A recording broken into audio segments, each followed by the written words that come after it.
The battle lines have been drawn. The dispute is over the introduction of a shift system. Workers say their narrative that workers are rejecting the system is false and misleading.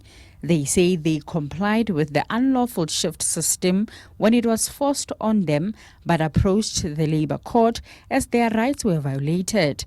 But some were suspended when they brought up the Labour Court judgment which ordered Mangaung Metro to reinstate the conditions of employment as they existed before and interdicted the shift system. And based on that particular fact, we went back to the employer to say the employer, starting from the 5th of September, to say the employer, we have regained the court order from the Labour Court and we are going back to our original working conditions. And as much as we are going back to our working conditions, we are free to negotiate with you in all the terms. But instead of the employer to comply with the conditions of the court order, he suspended us and put us aside from the working environment. The process was still in the process. So then the employer is trying to make shortcuts here, in terms of bypassing all the necessary processes and go straight to implementing shift system without consulting with the employees. And we are saying no to that. We believe that this is not the best method for cost cutting within the municipality.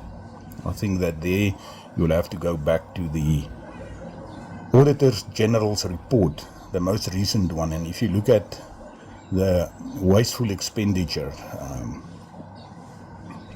then it boils down to millions, billions of rand. And then they want to compare that with overtime. Oppositions in Mangaung Metro laments the overtime expenditure of the municipality. The opposition say over 14 million rand has been paid in workers' overtime only for the month of July.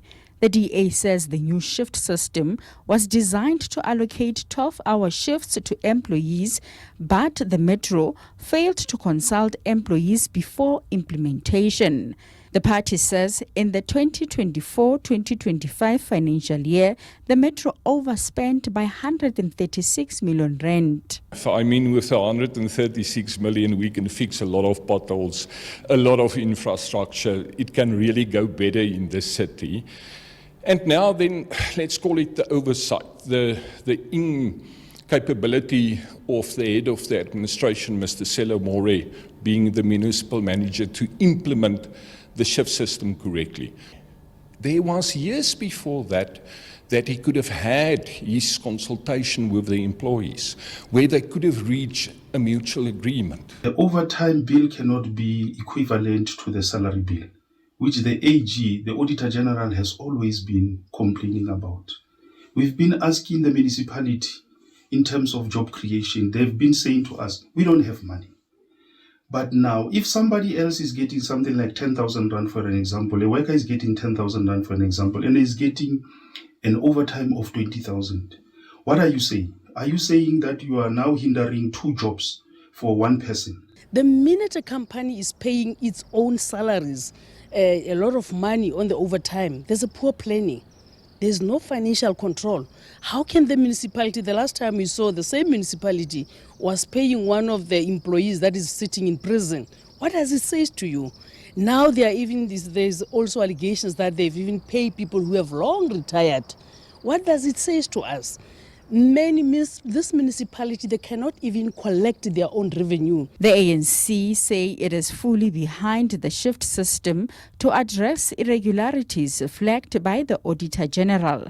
However, it emphasized that the municipality must work with the labor forums to ensure thorough consultations. I think our deployees are doing well in terms of the shift system, but we are saying the shift system must be an agreement between the Mangaung Metro municipality and the labor forums, so that it is not a system that is implemented without a thorough consultation, because it will involve the lives of people.